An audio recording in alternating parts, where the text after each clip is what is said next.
Gimió desde primera hora de la mañana, cuando el sol atravesó las pesadas cortinas de los aposentos, y su cuerpo temblaba de dolor, al que ningún medicamento podía hacer frente. Enrique III llevaba varias semanas sin levantarse de la cama, y los cortesanos, turnándose, cuchicheaban sobre el hedor que emanaba del cuerpo del rey y se extendía por toda su habitación. Tenía el rostro azul por la fiebre, los labios agrietados y los ojos, temblorosos en sus órbitas, seguían cada movimiento de los sirvientes y los médicos. El pulso era apenas perceptible, la lengua estaba cubierta de una capa amarillenta y la respiración era entrecortada y fétida. Los primeros signos de descomposición ulcerosa aparecieron en los muslos y las nalgas.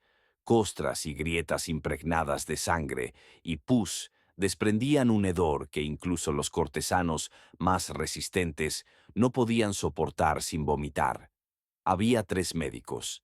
El primero le tomó el pulso, le observó la lengua y el color de la cara y anotó en un grueso libro: pulso débil, apenas perceptible, fiebre variable, lengua cubierta de una capa amarillenta, sudoración profusa, olor fuerte y fétido.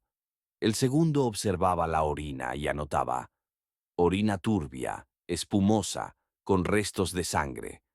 El tercero daba órdenes: sangrado en pequeñas cantidades 2 veces al día, sanguijuelas en los muslos y la parte interna de las rodillas durante 15 minutos, cauterización puntual en las úlceras, ungüentos de raíz de amapola molida con aceite y miel triturada 3 veces al día, compresas de hierbas en el abdomen durante 1 hora, que se cambiaban cada 30 minutos. Se le daba opio en granos al amanecer y jarabe de amapola 2 cucharadas por noche. Los cortesanos murmuraban que Enrique III, en su delirio, había ordenado que le cortaran el pene, y solo una semana después se confirmó el rumor. Uno de los sirvientes, cumpliendo una orden secreta, se coló en sus aposentos y le cortó el miembro para calmar su pasión y asegurar el control sobre su herencia. El rey, aunque debilitado, reaccionó con gritos que hicieron temblar a toda la guardia. Su cuerpo, cubierto de sangre y ungüentos, desprendía un hedor que era imposible ocultar, ni con cortinas ni con aromas de sándalo. Toda la corte estaba sumida en la paranoia. La antigua nobleza y el nuevo entorno se peleaban por la influencia, cuchicheaban sobre quién debía ser admitido ante el rey, quién podía asistir a su confesión y quién no. Los partidarios de la línea dura exigían que se mantuvieran las ejecuciones de los herejes, mientras que los nuevos consejeros proponían suavizar las leyes y permitir que los herederos tomaran la iniciativa. Los embajadores de España e Inglaterra se interesaban en secreto por el estado del rey. Reescribían sus informes y anotaban los detalles: quién probaba la comida y el vino, dónde se habían sustituido los sellos, quién observaba la sangría. La confesión diaria duraba varias horas. El rey, temblando y gimiendo, confesaba sus pecados, pedía perdón, prometía limosna, y los sacerdotes, asustados por su olor corporal y su agresividad, se limitaban a anotar en silencio sus palabras y a repetir dócilmente las oraciones. Por la noche, cuando se cerraban las puertas de sus aposentos, oía los susurros de los sirvientes: el rey no se recuperará, ya está casi muerto. ¿Cuánto tiempo más durará este tormento? El deterioro físico se intensificaba. En el abdomen y el pecho aparecieron nuevas úlceras y en los muslos grietas purulentas que empapaban los tejidos. Las huellas de orina en el fieltro, las costras en los talones, las manchas de sangre en la ropa. Todo era registrado por los sirvientes más cercanos, y los guardias de guardia se aseguraban de que nadie se acercara a la cama sin permiso. Enrique III lo veía y lo oía todo, pero, debilitado, solo podía dar órdenes de vez en cuando, pedir información sobre asuntos políticos e intervenir en la redacción de su última voluntad. Los que lo rodeaban temían su contacto: el olor a carne en descomposición, el pene amputado, las úlceras purulentas. Todo ello hacía imposible el contacto con el rey. Los médicos registraban cada hora: pulso apenas perceptible, temperatura elevada, respiración entrecortada, lengua cubierta, sudoración profusa, olor corporal cada vez más intenso. Pero, a pesar de ello, seguía ejerciendo el poder, exigía informes, amenazaba con la pena de muerte a quienes desobedecían e insistía en que se firmaran los documentos. Las crónicas señalaban: el rey está vivo, pero su cuerpo se descompone y su mente se debilita. Cada día trae nuevos tormentos. Los sirvientes y los médicos temen acercarse, y la corte está sumida en el miedo y el caos. Los informes de los sirvientes registraban quién le daba la medicina, quién le cambiaba la ropa, quién supervisaba la sangría. Los confesores señalaban su constante vacilación entre el arrepentimiento y la ira, las peticiones de perdón y las órdenes de nuevas ejecuciones. Cada día aumentaba el deterioro físico y moral, lo que intensificaba las intrigas políticas. Las antiguas familias temían a los herederos, el nuevo entorno buscaba formas de control. Los embajadores intentaban utilizar la debilidad del rey para sus propios fines. El rey Enrique III, apenas consciente, ya no podía distinguir a sus amigos de sus enemigos, pero seguía gobernando el estado desde su lecho, a pesar del horrible olor, el dolor y la continua descomposición de su cuerpo. El dolor se intensificó hasta hacerse insoportable. Las úlceras sangrientas en los muslos y las nalgas aumentaron. El pus supuraba y se acumulaba en gotas que dejaban marcas en las sábanas. Enrique III yacía casi inmóvil. Su cuerpo temblaba por la fiebre y el dolor. Su respiración era entrecortada y el olor a descomposición se filtraba a través de las puertas cerradas hacia los pasillos del palacio. El pulso era débil, apenas perceptible. La lengua estaba cubierta por una gruesa capa de sarro amarillento y verdoso. Los ojos vagaban ciegos por la habitación, siguiendo los movimientos de los sirvientes y los médicos, que ahora no podían acercarse a más de unos pasos por miedo a la infección y al hedor. Los médicos continuaban con los procedimientos: sangrías por las mañanas y por las tardes, sanguijuelas en la parte interna de las rodillas y en las manos durante 15 minutos, cauterización puntual de las úlceras, ungüentos de raíz de amapola con miel y aceite, compresas de hierbas en el abdomen y el pecho, que se cambiaban cada 30 minutos. Se le administraban opiáceos 3 veces al día y jarabe de amapola, 2 cucharadas por la noche. Cada medicamento se anotaba en un diario con la hora, la dosis y las observaciones sobre la reacción del rey. El pulso es apenas perceptible, el calor es variable, la lengua está cubierta de una capa blanca, la respiración es entrecortada, la sudoración es abundante y el olor se intensifica, escribían los médicos, temiendo por sus propias vidas. Los sirvientes murmuraban cada vez con más frecuencia que Enrique III, en su delirio, había ordenado que le cortaran el pene y que, siguiendo las órdenes de sus consejeros secretos, se lo habían cortado. El miedo entre los cortesanos crecía. Algunos afirmaban haber oído al rey gritar de dolor por las noches, y solo uno de sus sirvientes de confianza se atrevía a darle medicinas. Los demás se quedaban en la puerta, temerosos de ser acusados de traición o de confraternizar con brujas y herejes. La lucha política se intensificaba. La antigua nobleza exigía mantener el orden anterior, mientras que el nuevo entorno buscaba limitar el poder del rey mediante la firma de los últimos decretos y el control de la herencia. Los embajadores de España e Inglaterra se interesaban en secreto por el estado de Enrique III. Anotaban cada acontecimiento: quién probaba la comida y el vino, quién observaba la sangría y quién ponía las sanguijuelas. La correspondencia con ellos se registraba en secreto, y los palacios se llenaron de rumores sobre los próximos cambios en el poder. El rey, a pesar del agotamiento, seguía dando órdenes. Su voz, aunque débil, Ordenaba cambiar la guardia, revisar los registros de comida y vigilar estrictamente los medicamentos y los procedimientos. Los guardias temían tocar su cuerpo en descomposición, cuyo olor hacía perder el conocimiento.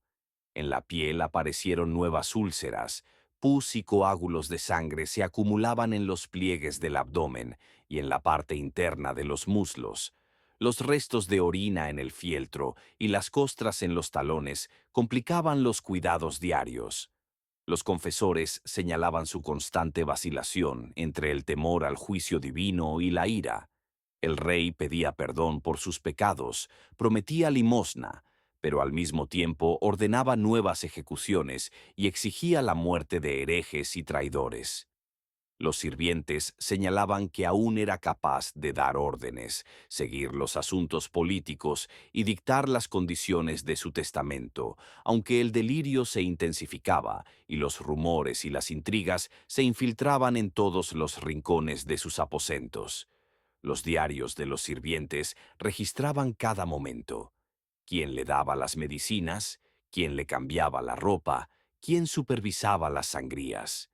Los sirvientes murmuraban que el rey lo veía y lo oía todo, pero que era incapaz de moverse por completo. Las almohadillas de fieltro se cambiaban cada pocas horas, pero el olor a descomposición se extendía por los pasillos, provocando repugnancia entre los cortesanos. Cada día crecía el sentimiento de horror. El rey se pudría lentamente, pero el poder seguía en sus manos. Las crónicas señalaban: el rey está vivo, pero su cuerpo se descompone. Los sirvientes tienen miedo y la corte está sumida en el terror. Los confesores registran sus confesiones, los médicos lo observan cada hora y los cortesanos tratan de no caer en desgracia. El país vive una situación de paranoia. Los herederos vigilan cualquier signo de debilidad. Las antiguas familias temen perder su influencia y los nuevos consejeros buscan formas de controlar la situación. A pesar de sus tormentos, el rey sigue gobernando, pero su presencia asusta cada vez más a todos los que lo rodean. Enrique III se hundía cada vez más en un estado de agonía, pero su cuerpo aún se resistía a la muerte. Las úlceras se extendían por el abdomen y la parte interna de los muslos. El pus supuraba y dejaba manchas de sangre en las sábanas y el fieltro. Los restos de orina se mezclaban con las costras de los talones. Las secreciones malolientes empapaban la ropa y el olor a descomposición se extendía cada vez más por las habitaciones. Los médicos constataron: el pulso es apenas perceptible, la respiración es entrecortada, la fiebre es variable, la lengua está cubierta de una capa blanca, la sudoración es profusa y el olor se intensifica. Se le administraba opio y jarabe de amapola estrictamente según lo prescrito. Se le practicaban sangrías y se le ponían sanguijuelas 2 veces al día. Se le aplicaban compresas durante 1 hora, cambiándolas cada 30 minutos, pero el alivio era mínimo. El rey, en su delirio, hablaba solo, oía susurros que nadie emitía. Repetía sus órdenes, a veces tocaba las vendas, los ungüentos y las compresas de hierbas, pero a menudo perdía el control de su cuerpo. El cuerpo, privado del pene por orden secreta, se convirtió en una fuente adicional de vergüenza y dolor. Los sirvientes y los guardias se mantenían a distancia, temerosos de tocarlo, y el olor a carne en descomposición hacía que muchos perdieran el conocimiento. Enrique III a veces agarraba al más cercano por el hombro o la ropa, dando órdenes con voz ronca, pero la mayoría de las veces temblaba impotente en la cama.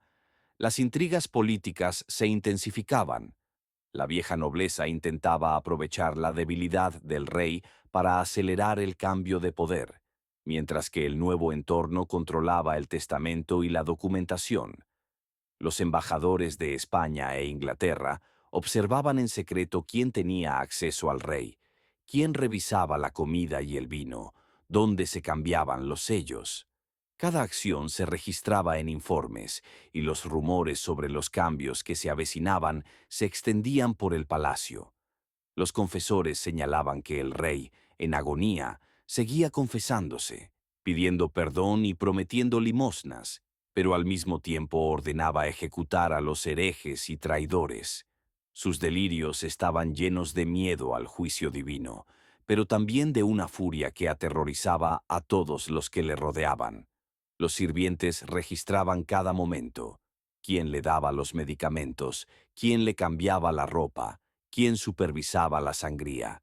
Poco a poco, el rey se volvió peligroso no solo para sí mismo, sino también para los que le rodeaban, que veían su sufrimiento y sabían que cada orden podía ser la última para los desobedientes.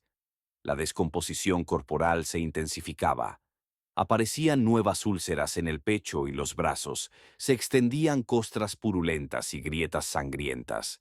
Las membranas mucosas se inflamaban y el cuerpo desprendía un olor que era imposible ocultar con aromas o aceites perfumados.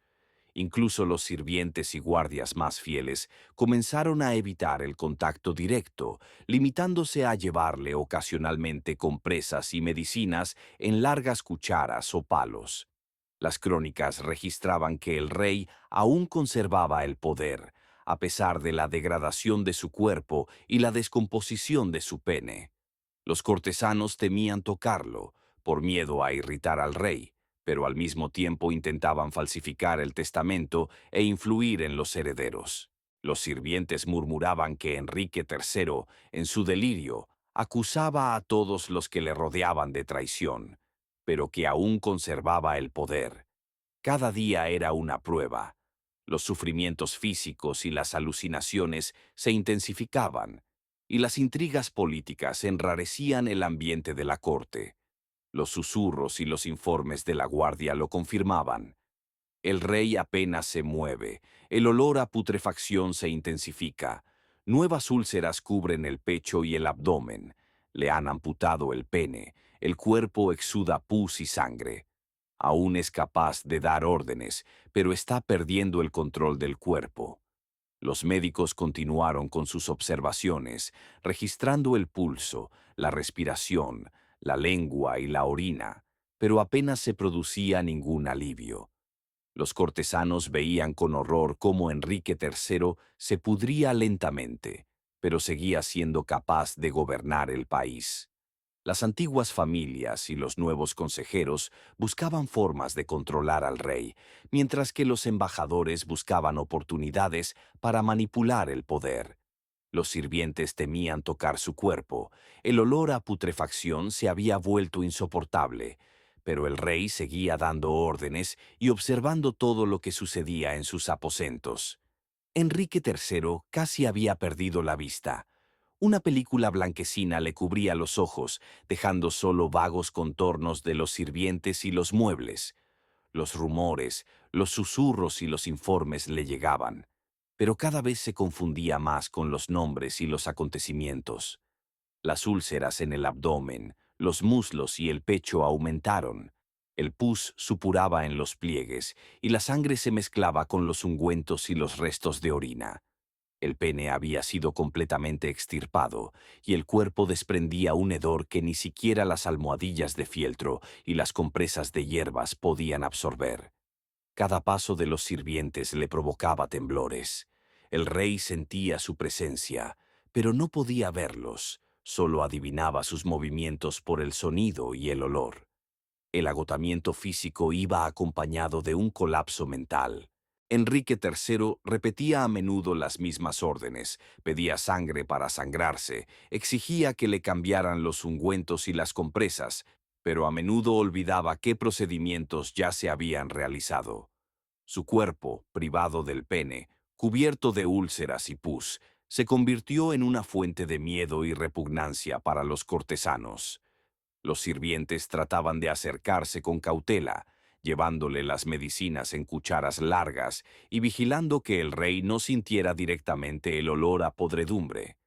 La lucha política alcanzó su punto álgido. La antigua nobleza intentó falsificar el testamento, mientras que el nuevo entorno controlaba el acceso al rey y sus cartas. Los embajadores de España e Inglaterra, que conocían el estado del rey, registraban cada detalle: ¿Quién tenía acceso al rey? ¿Quién revisaba la comida? ¿Quién observaba los procedimientos? ¿Quién podía reescribir los informes? Cada hora se anotaba en registros secretos que se distribuían entre los consejeros más cercanos. Los confesores, temerosos de la ira y la enfermedad del rey, anotaban sus frecuentes confesiones, oraciones, peticiones de perdón y al mismo tiempo órdenes de ejecución. Enrique III, en su delirio, acusaba a todos los que le rodeaban de traición, exigía informes sobre las acciones políticas, pero olvidaba a quién había condenado a muerte y a quién había indultado. Los sirvientes registraban todos estos acontecimientos, temiendo que cualquier descuido les costara la vida.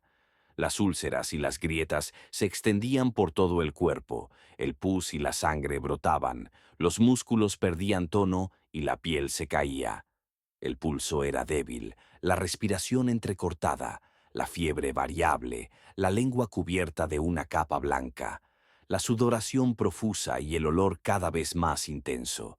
Incluso los médicos más resistentes temían acercarse al rey y realizaban los procedimientos con cucharas largas o palos. Se le administraba opio y jarabe de amapola según un horario, se le sangraba 2 veces al día, se le cambiaban las compresas cada media hora y se le aplicaban ungüentos 3 veces al día, pero el alivio era mínimo.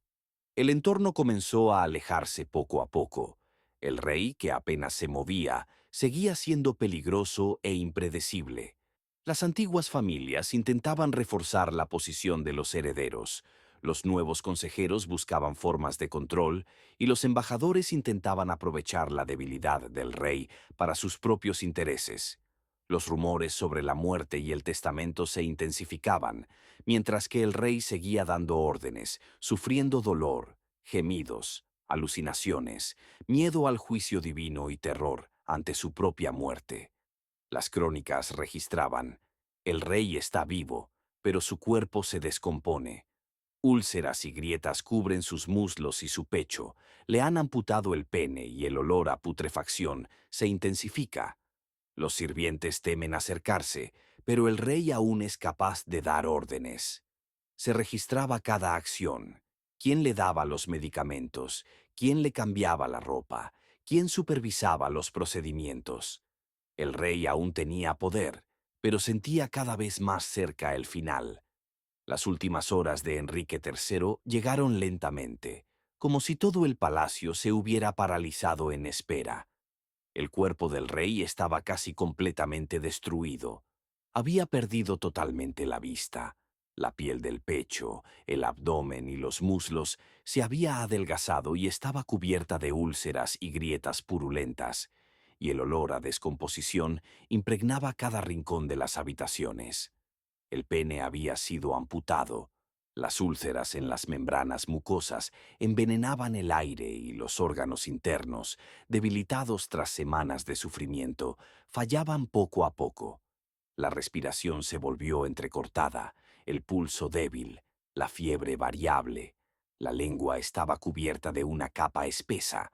El sudor brotaba a chorros, mezclándose con los restos de ungüentos y compresas de hierbas. Los sirvientes, la guardia y los médicos se mantenían a una distancia segura, observando los últimos signos de vida, pero el rey aún podía dar órdenes débiles, exigiendo con voz ronca que le cambiaran las compresas o le dieran nuevas dosis de opio. Gritaba, gemía, se agarraba convulsivamente a las sábanas, y los que le rodeaban apenas se atrevían a acercarse. Los susurros de los cortesanos y los informes se registraban en secreto. ¿Quién daba los medicamentos? ¿Quién cambiaba la ropa? ¿Quién supervisaba la sangría y las sanguijuelas? Nadie se atrevía a tocar el cuerpo en descomposición, pero todos sabían que el rey aún conservaba su poder, incluso en estado de casi completa descomposición. Las intrigas políticas habían llegado a su límite. La antigua nobleza intentó falsificar el testamento, pero el nuevo entorno controlaba el acceso a los últimos decretos. Los embajadores de España e Inglaterra anotaban cada detalle: quién tenía acceso al rey, quién revisaba la comida y el vino, quien transcribía los informes. Por las noches, en reuniones secretas, se discutían las posibles opciones de poder tras la muerte del rey. Los cortesanos temían tomar decisiones sin el consentimiento de Enrique III, incluso cuando su cuerpo estaba casi completamente inmovilizado. Los confesores señalaron manifestaciones extremas de miedo al juicio divino. El rey pedía perdón, prometía limosna, lloraba y al mismo tiempo ordenaba la ejecución de herejes y traidores. Las alucinaciones se intensificaron, veía a quienes lo habían traicionado, oía susurros que no existían. Su cuerpo era una fuente de horror. Le habían extirpado el pene. Tenía úlceras supurantes, secreciones sanguinolentas se mezclaban con restos de orina y ungüentos, y el pus le corría por los muslos y el abdomen. Los sirvientes, los guardias y los médicos temían tocarlo, pero cada hora realizaban los procedimientos con largas cucharas y palos. Cuando la oscuridad de la noche cubrió el palacio, Enrique III dio su última orden ronca y se quedó inmóvil. El pulso se detuvo, la respiración se interrumpió y el cuerpo finalmente dejó de funcionar. Los cortesanos se quedaron inmóviles, los guardias permanecieron quietos, los sirvientes y los médicos apartaron la mirada, sintiendo el olor de la muerte y la descomposición. A las pocas horas comenzaron a preparar el cuerpo para sacarlo de los aposentos, pero incluso aquí las dificultades eran grandes. El pus y las úlceras dificultaban el tratamiento, las almohadillas de fieltro estaban empapadas, la ropa y las sábanas estaban destrozadas. La muerte de Enrique III provocó el caos. La antigua nobleza se apresuró a afianzar el poder de los herederos, mientras que el nuevo entorno intentó sacar provecho de la sustitución del testamento. Los embajadores de las potencias extranjeras registraron los acontecimientos, tratando de aprovechar la debilidad y la muerte del rey para sus propios intereses. El pueblo, los sacerdotes y los cortesanos sentían el contraste entre la antigua grandeza y el humillante final.